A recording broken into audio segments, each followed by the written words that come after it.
If you'd told me a year ago that the strongest guy the first knew would be the one I'd have to carry, I wouldn't have believed you. Tyler had always been my anchor. Not in the poetic, romantic sense, at least not back then, but in the way you lean on someone without realizing you're leaning. We met sophomore year of college.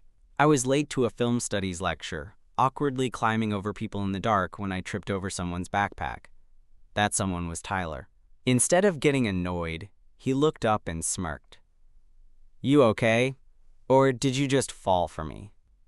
It was the dumbest line I'd ever heard, and it made me laugh in the middle of a quiet classroom. That was kind of Tyler in a nutshell, charming, ridiculous, and impossible not to like. He was loud in a way I wasn't, funny without trying, always the guy people gravitated toward. And for reasons I couldn't quite understand at the time, he took a liking to me. We started hanging out after class, mostly grabbing food or watching trashy reality shows in his dorm room. I was quiet, more reserved, while he was all energy and warmth. He teased me constantly, but never in a mean way. He made me feel seen, wanted. I fell for him fast. But privately, Tyler was straight. At least that's what I believed. He had a string of girlfriends, short-term things that always seemed to end, because he wasn't feeling it anymore. I told myself I didn't care, that I valued our friendship too much to let my feelings ruin it. And maybe that was true. For a while. After college, we moved into a 2-bedroom apartment in the city. It was supposed to be temporary, just until we figured things out, but 2 years passed and we were still living together like some low-budget sitcom duo. He worked in marketing, I worked in post-production.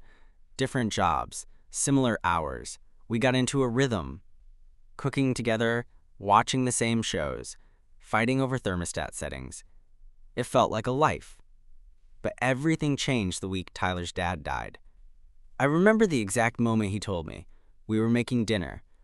He was chopping onions, joking about how I was useless in the kitchen, and then his phone rang.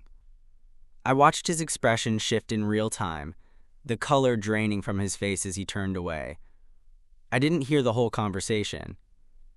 Just the silence afterward. He didn't cry. Not then. He just stood there, still holding the knife, staring at nothing. "Ty," I said quietly. He blinked like he'd forgotten I was there. "I need to go home." He left the next morning, flew to North Carolina to be with his mom and sister. I offered to come, but he said no. "You wouldn't want to be there," he said. "It's going to be messy." What I didn't expect was how long he'd be gone. A week turned into 2. Then 3. We FaceTimed once or twice, but he didn't say much. Mostly he looked tired, not just in the way grief makes you tired, but like something deeper was unraveling. Still, he insisted he was okay. When he came back, he wasn't. I noticed it the first night. He dropped his bag by the door, hugged me in this half-hearted way, and then went straight to his room. No jokes, no complaints about the flight, just silence. Over the next few days, the changes became harder to ignore. He stopped going to work, stopped responding to texts, stopped eating unless I brought food into his room. Sometimes I'd hear him up late at night, pacing. Other times, the apartment felt too quiet, like he wasn't even there. I asked him, gently, if he wanted to talk. He shrugged. "I'm fine." But he wasn't. And the thing is, he had always been there for me. When I got dumped senior year and cried into a bottle of whiskey, he sat with me all night. When I lost my job last year, he covered rent without hesitation. When I came out to my family and my mom didn't take it well, he told me, "You're not broken. You're just braver than most people can handle." So when he started slipping, I didn't know how to help. I just knew I had to. One night, after 3 days of barely seeing him, I knocked on his door. No answer. I knocked again, harder this time. "Ty, come on, I made dinner." Still nothing. I hesitated, then opened the door. He was lying on his bed, fully dressed, staring at the ceiling. His room smelled stale, like sweat and takeout containers that had been left too long. The curtains were drawn, casting the whole room in this dull blue light. "Hey," I said softly. He didn't look at me. I sat down on the edge of the bed. "You can't keep doing this." "I know." His voice was hoarse, barely there. "I don't know what to say," he added after a long pause. "I feel stuck, like everything's going to shit and I can't move." I nodded. "That's okay. You don't have to move. I'm here." He turned his head, finally meeting my eyes, and in that moment, I saw something I hadn't seen before. Not just sadness, not just exhaustion, but fear. And that's when I realized he wasn't the strong one anymore.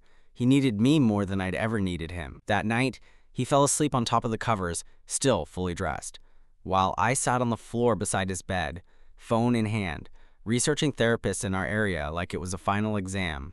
I didn't know what I was looking for. Exactly. Grief counseling? Depression? Trauma? Every site I clicked made me feel more lost, like I was trying to assemble furniture with no manual, just hoping something would click into place. He barely stirred when I left his room to grab him a blanket. I covered him and lingered for a second longer than I meant to, watching the way his chest rose and fell. Tyler always looked invincible before. Even in his sleep, he used to seem relaxed, like he had nothing to worry about. But now, his jaw was tight, like he was clenching his teeth in some unconscious defense. Even in sleep, he looked like someone holding himself together with frayed thread. The next morning, I made him coffee. Real coffee, not the instant stuff we both tolerated when we were lazy. I added the oat milk he liked and brought it to him in his room. He was sitting up this time, scrolling through something on his phone. He looked up as I entered and gave me a weak, one-sided smile. "You didn't have to." "I know." He took the mug and held it in both hands like he needed the warmth. "Thanks." We sat in silence again, but this time, it wasn't heavy. Just quiet. His eyes were puffy, like he'd cried at some point and didn't want to admit it. His hair was sticking up on one side. He looked like hell, but there was something softer about him that morning, something more reachable. "I looked up some people you could talk to," I said gently. "If you want." He stared at his coffee, then nodded. Not a big, dramatic moment, not some tearful yes. Just a small, quiet nod. But it felt huge. We made a plan together. I found a place downtown that had walk-in hours and didn't require a referral. I offered to go with him. Not in, just to the waiting room. But he said he'd try going alone first. He didn't make it the first day, got dressed, even got in the car, then came back 20 minutes later. I didn't say a word, just handed him a protein bar and turned on the TV. But the next day, he went. And the day after that, he went again. It wasn't instant, nothing is. But something shifted. I could see it in small ways. He started showering again regularly, cooking simple meals instead of ordering fast food every night. He laughed again, not loudly, but genuinely. And he started asking me about my day again. That's when things got complicated. Because when someone lets you in like that, really in, something changes. Or maybe it was already changing, and I just noticed it more. He'd always been touchy in that bro kind of way. Playful slaps, shoulder bumps, sitting close when there were other chairs. But now his touches lingered. His hand would brush mine, and neither of us would pull away right away. He'd fall asleep on the couch with his head near my shoulder, and I wouldn't move. Sometimes I swear I caught him looking at me like he was trying to figure something out. One night, we were watching a dumb reality show, something about couples renovating houses, and I made a joke about how I'd be the worst partner on that kind of show. "Why?" he asked. I shrugged. "Because I overthink everything and hate being told what to do." He laughed, but then his expression softened. "I don't think you'd be that bad. You've lived with me. You know better." "No, I mean it. You're stubborn, yeah, but you're loyal. You show up. You care." I turned to him. "That's the bare minimum." "Not really?" he said, eyes still on the screen. "Not in my experience." I didn't know what to say to that, so I just looked at him, at the way the light from the TV flickered across his face, highlighting the faint stubble on his jaw, the little scar above his left eyebrow from high school hockey. He looked calm, at peace, maybe for the first time in weeks, and I realized I didn't just love him, I wanted him, and not in a fleeting crush kind of way. I wanted to be the person he came home to, the one he laughed with, healed with, built a life with, but I didn't say any of that, because he was still healing, and I didn't want to complicate that with my own feelings. But then came the night I couldn't hide it anymore. It was a Friday, and we had a small celebration. Nothing major, just takeout and a movie, because he'd finished his 6th therapy session, 6 in a row. That was big for him. We were tipsy, not drunk, just loose enough for our guards to slip. He was sitting on the floor, back against the couch, and I was above him, legs stretched out, drink in hand. At some point, he tilted his head back to look at me. "You know I couldn't have done this without you, right?" I shrugged. "I didn't do anything." He turned more fully to face me, his eyes locked on mine. "You stayed. That's not nothing." My throat tightened. Of course I stayed. Why? The question hung in the air, heavier than it should have been. "Because I care about you," I said, my voice quiet. "A lot." He nodded slowly. "I know. I think I just didn't realize how much I needed someone until I had you." I set my drink down. He shifted, turned to face me completely. "Can I ask you something?" "Sure." He looked nervous. Tyler never looked nervous. "Is there something between us?" I blinked. "Something more than friendship?" he added. I opened my mouth, closed it, then nodded. "Yeah," I said finally. "I think there is." He looked down, then up again. His voice dropped. "Me too." The confession hung between us, fragile and electric. It wasn't a thunderclap of realization, not some dramatic kiss in a storm. It was quieter, subtler, and somehow more intense for that. Tyler's voice was low, hesitant, the way he spoke when he was testing the water with something new, something vulnerable. I've never felt this way before," he admitted, looking down at his hands resting on his knees. "I mean, I've cared about a lot of people, sure, but this is different." I swallowed hard, trying to steady my pulse. I wanted to reach for him, to bridge the small space between us, but I didn't. Not yet. I didn't want to rush him. I'd waited years in silence. I could wait a little longer. "You don't have to say more," I whispered, though my throat felt tight. I want you to know that whatever this is, whatever you need, I'm here." Tyler looked up slowly, his green eyes catching the soft glow from the TV light.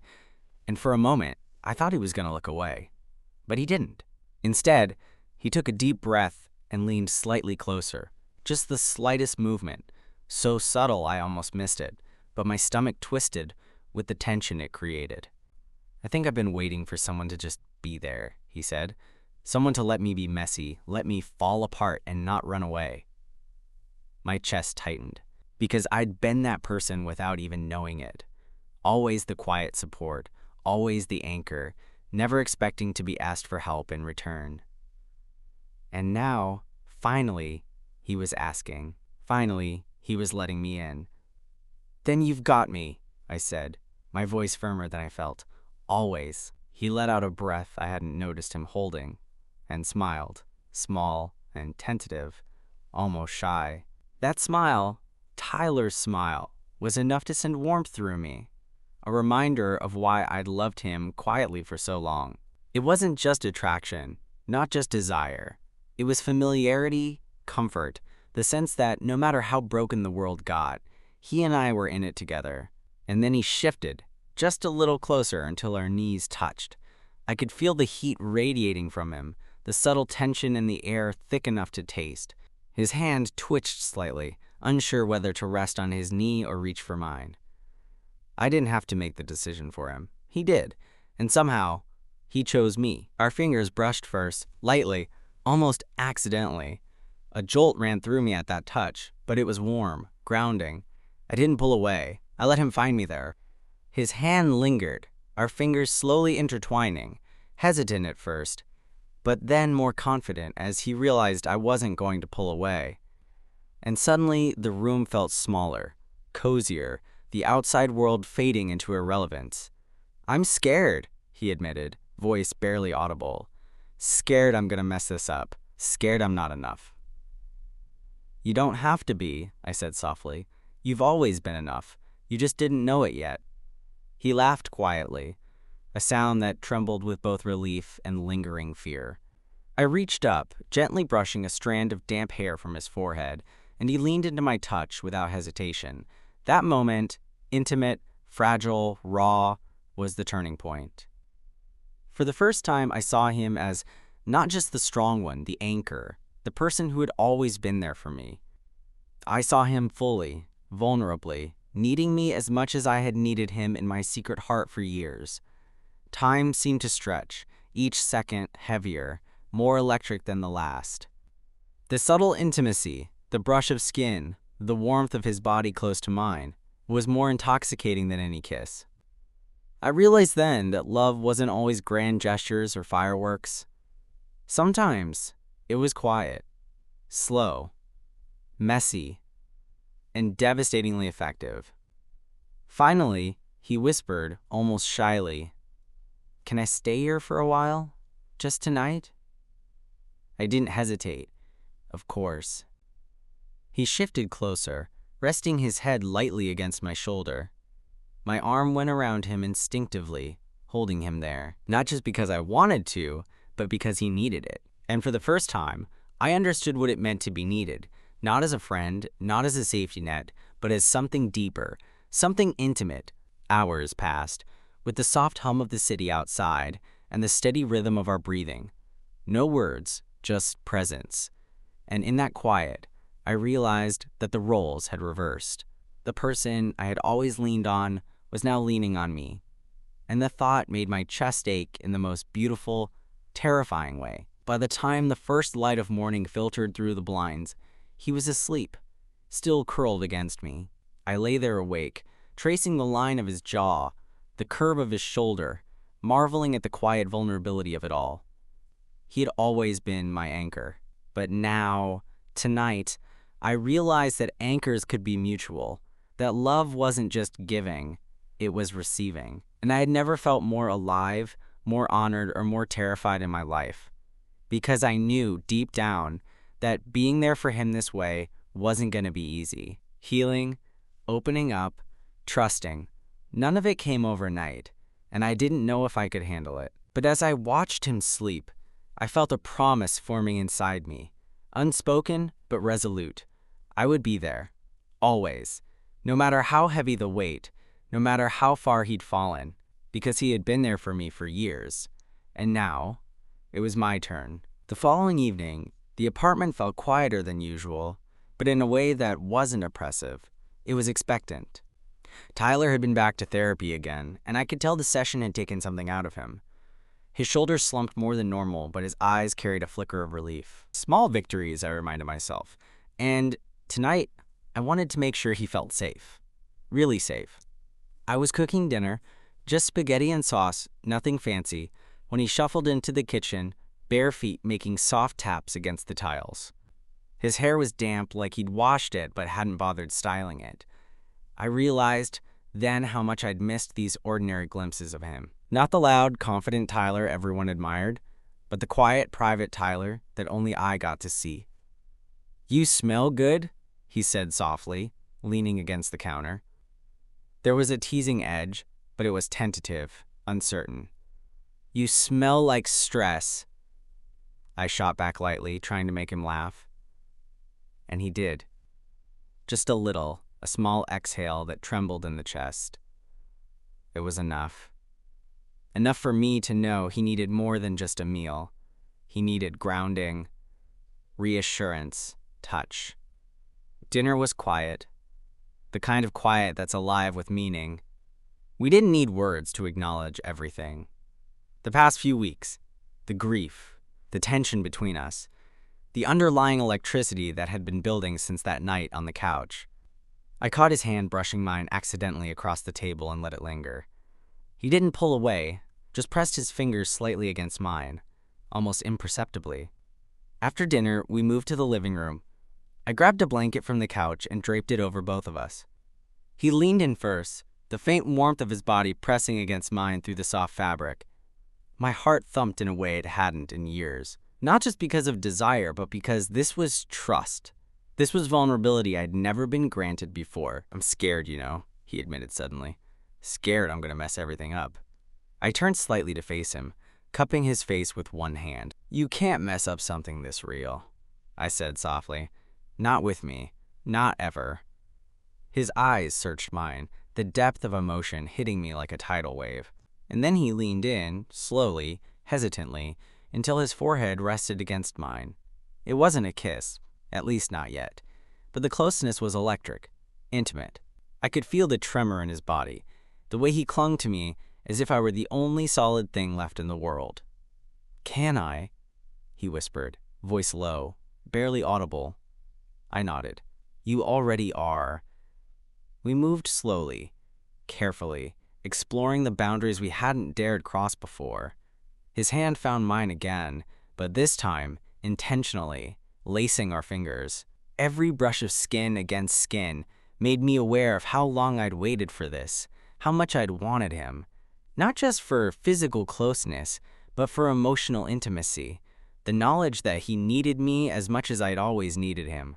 Eventually, he rested his head on my chest, and I held him there. We didn't speak. Words weren't necessary. His breathing slowly steadied, and the tension in his body relaxed against mine. I traced small circles on his back, feeling the warmth of his skin, the subtle rise and fall of his chest, marveling at how fragile and strong he could be at the same time. Hours passed like that.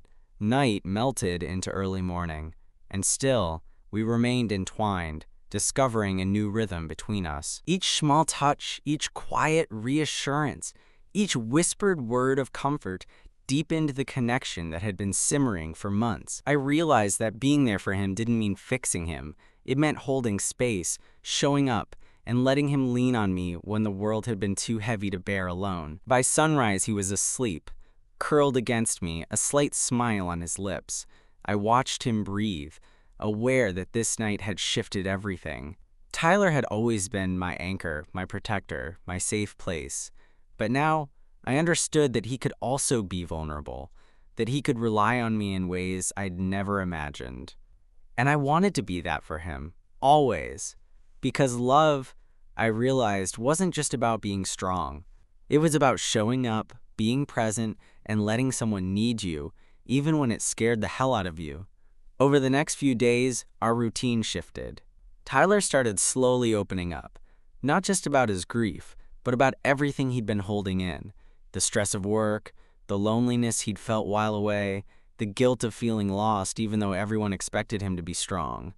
And I listened, quietly, without judgment. Just me, present, showing him he wasn't alone. One evening, after a particularly long session at work for both of us, we found ourselves sprawled on the couch, an empty pizza box between us. Rain tapped against the windows, a steady rhythm that mirrored the quiet hum in my chest. Tyler leaned against me, his head resting on my shoulder as I absently traced lines along his arm. "I hate feeling like this," he muttered, voice barely above a whisper. "Like I'm a burden, even though I know I shouldn't." "You're not a burden," I said, squeezing him gently. "Ever. You never were. And right now, letting me in, that's not weakness, that's trust. And it means more than you know." He didn't respond immediately, just let out a shaky breath, tilting his head slightly, so his lips brushed against my neck in a fleeting, intimate gesture. My pulse spiked. The closeness, the warmth of his skin, the subtle weight of his body pressing against mine. It all hit harder now, not as friendship, but as something more. He faltered, breaking the silence. "I've never felt like this before. Vulnerable, but safe. It's terrifying and good at the same time." I chuckled softly, trying to mask the tension in my chest. "That's exactly how it feels for me, too." His hand moved from my arm to my hand, fingers intertwining with mine. The small act was electric. Months of unspoken feelings, of quiet longing, of watching him be everything for everyone else but never for me. Everything condensed into this single touch. And somehow, it felt like a promise, fragile but undeniable. We stayed like that for a while, neither of us speaking, just breathing together, letting the storm outside mirror the storm inside us. Eventually, he shifted again, closer this time, until his chest pressed against mine. I could feel the rapid thrum of his heart, matching mine, sinking in this strange, intimate rhythm that made the world fade away. "You're really here for me," he whispered, his lips almost brushing my ear. "Not like anyone else really here." "I've always been here," I said softly, Even when you didn't need me, or maybe didn't know you did. His fingers tightened around mine, a subtle plea for more connection, more closeness. I tilted my head so our foreheads touched, the small contact sending shivers down my spine. Tyler had always been my anchor, my safe place, but now he was letting me be his, and the realization hit harder than I expected. It was terrifying, overwhelming, and thrilling. We stayed there, suspended in that space, until the rain slowed to a drizzle, and then, almost imperceptibly, he turned his face toward mine. Our lips brushed in a hesitant, testing kiss. Nothing forceful, nothing urgent, just soft, tentative, as if we were both afraid to break what we'd found. The world outside disappeared, leaving just the two of us in a cocoon of warmth and trust. His hands moved to my shoulders, steadying himself, and I ran my fingers through his damp hair. The kiss deepened slightly, still slow, still careful, but the electricity between us was undeniable. Months of suppressed feelings, of quiet longing and hidden desire, were surfacing in the gentlest, most intimate way. When we finally pulled back, just enough to breathe, Tyler rested his forehead against mine again. "I'm scared," he admitted, voice trembling slightly. "Scared I'll ruin this, scared I'll fall apart again." "You won't," I whispered, "because I'm not going anywhere. I'll be here, always." He smiled softly, small but genuine, and finally, a sense of relief washed over his expression. That night, for the first time in months, he didn't curl into himself.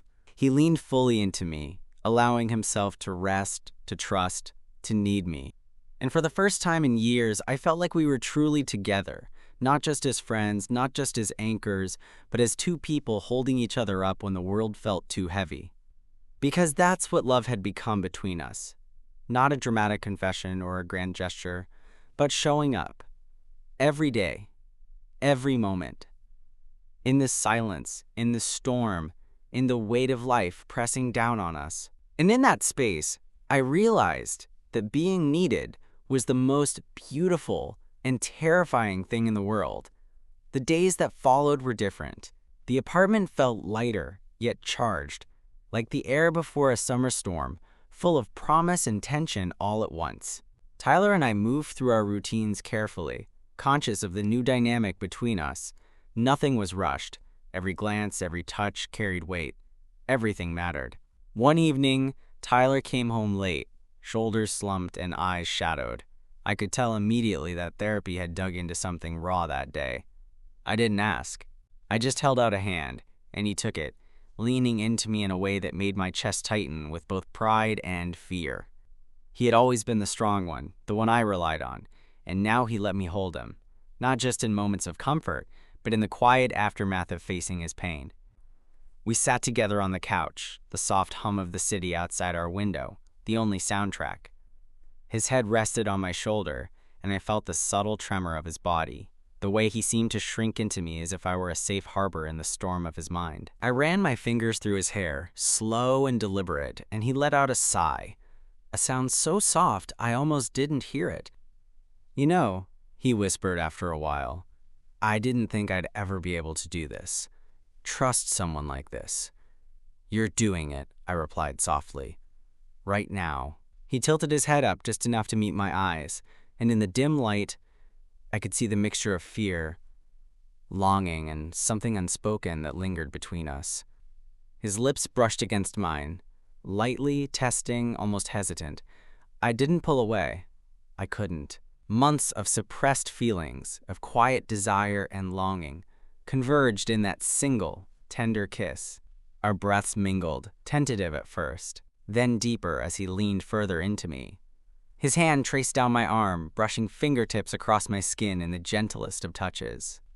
Every motion was deliberate yet uncertain, like he was learning how to be close to someone in a way he hadn't allowed before. He paused, voice trembling slightly. "I've always been the one who takes care of everyone else. I'm not used to letting someone take care of me." "You can," I whispered, pressing my forehead against his. "You can lean on me, always." He swallowed hard, letting out a shaky breath, then rested his head fully against my chest. His fingers intertwined with mine, tighter this time, as if anchoring himself. The vulnerability in his body, the way he finally let himself rely on me, struck me harder than any physical connection could. Love, I realized, was more than desire. It was trust. It was the quiet certainty that someone would be there, no matter what. Hours passed like that, slow and intimate. We didn't speak much, words weren't necessary. The small touches, the shared warmth, the steady rhythm of our breathing, created a bond that neither of us had anticipated, but both of us needed desperately. I felt honored and terrified in equal measure. Terrified because his need mirrored mine, and honored because he trusted me enough to let me be his anchor. Later that night, as we finally drifted towards sleep, his hand rested lightly against my chest, his head still tucked into my shoulder. I traced small circles on his back, watching the rise and fall of his breathing, realizing that Tyler had always been my safe place, and now I was his. The roles had shifted, but the foundation remained: presence, trust, and the quiet, steadfast promise that neither of us would face the world alone. And in that fragile, perfect moment, I understood that love wasn't just about being strong. It was about being there, truly there for someone, even when it was hard, even when it scared you. It was about letting someone need you, and letting yourself need them in return. Tyler had been my anchor for years, but now, finally, I was his. The following weekend, Tyler suggested we go for a hike. Not a long one, just a short trail he'd loved since college. I agreed, more for the chance to see him outside our apartment than for the exercise. The air was crisp, the sunlight filtering through the trees in dappled patterns. Tyler moved a little slower than usual, his shoulders still heavy with the weight he carried. But there was a subtle lightness in the way he walked, like each step was a small victory. We found a quiet spot overlooking a small creek. The world beyond the forest seemed to vanish. I set down my pack and watched him carefully, noting how he stood at the edge, arms crossed loosely, taking it all in. I wanted to say something, to reach out, but I waited for him, let him guide the moment. "I never thought I'd be able to enjoy something like this again," he said quietly, almost to himself. "I thought I'd be stuck in all that darkness forever." I moved closer, careful not to startle him. "You're not stuck," I said, "and you're not alone." He glanced at me, eyes slightly watery, but there was a vulnerability I'd never seen in him before. Slowly, he reached for my hand, our fingers intertwined, the simple act sending an electric current through me. He leaned slightly into me, head brushing my shoulder, grounding himself in my presence.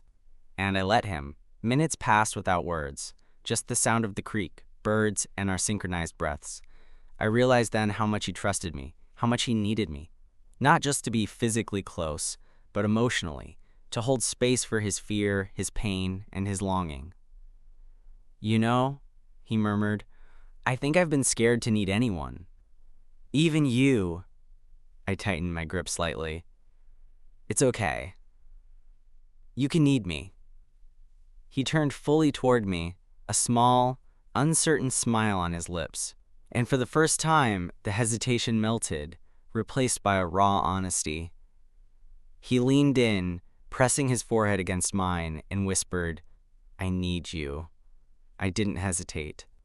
I kissed him gently, slowly, tasting the quiet desperation and trust in his lips. His arms went around me, tentative at first, then firmer, as if confirming that I wouldn't let go. Every touch, every breath, every heartbeat became a language of its own. The world beyond the trail ceased to exist. Nothing mattered except the two of us, the fragile connection we had built, and the knowledge that he was finally letting himself rely on me. We pulled back slightly, foreheads resting together, breaths mingling. "I've wanted this for so long," he admitted, voice trembling. "Not just, this, you, here, present." "I know," I whispered, "and I've always wanted to be here, for you, no matter what." He rested his head against my chest again, and I held him tightly. The vulnerability, the trust, the intimacy, it was all overwhelming. For years, he had been the anchor, the constant in my life. But now, the roles had shifted. He was allowing himself to lean on me fully, to be seen in a way only I had ever witnessed. That night, back in our apartment, we didn't speak much. We sat together on the couch, wrapped in a blanket, holding hands and simply existing in the comfort of each other's presence. He leaned into me completely, trusting me in ways he had never done before, and I held him like it was the most natural thing in the world. Because it was. It felt like coming home.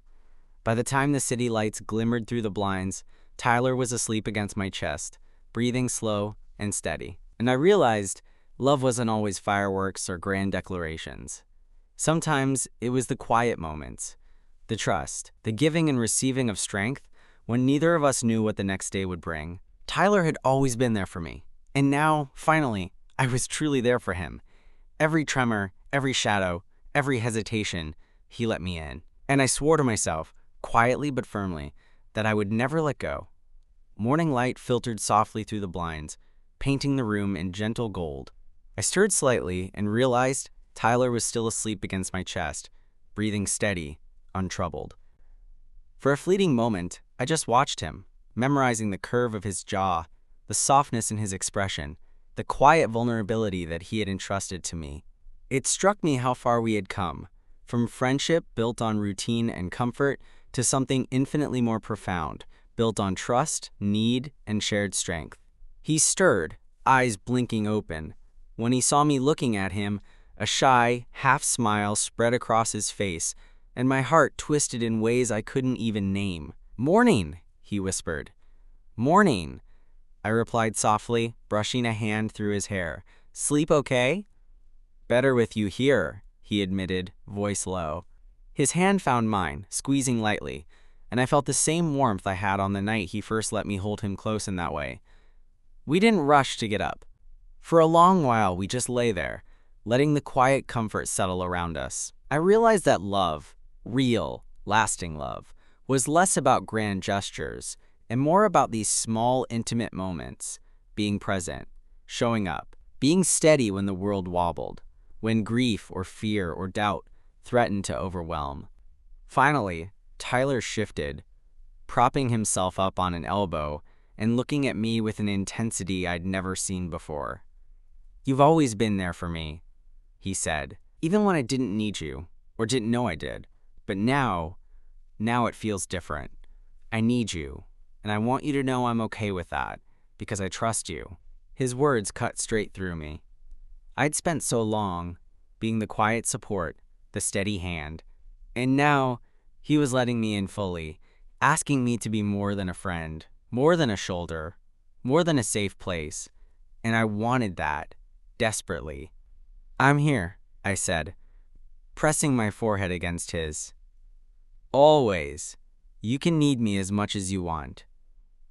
He smiled softly, eyes closing briefly, and then opened them again. "I think I finally understand what it means to let someone be there for me. Really be there."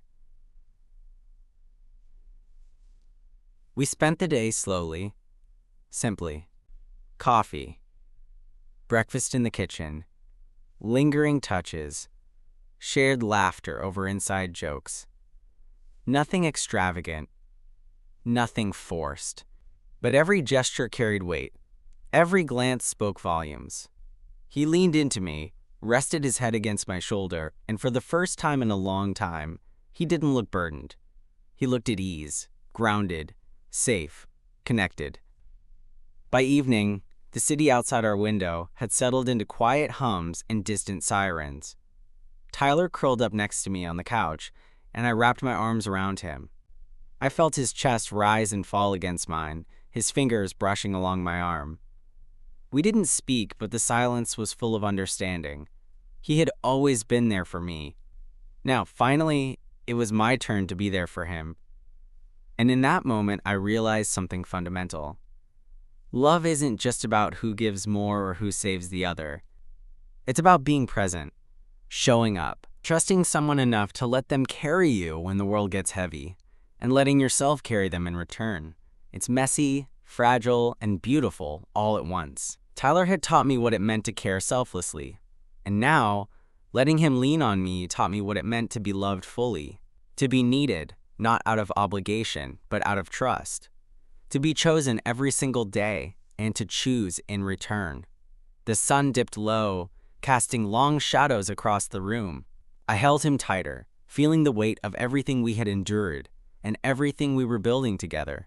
He had always been my anchor, but now he was allowing me to be his, and that, more than anything, felt like coming home. We stayed like that, wrapped up in each other, until the night deepened and sleep claimed us both.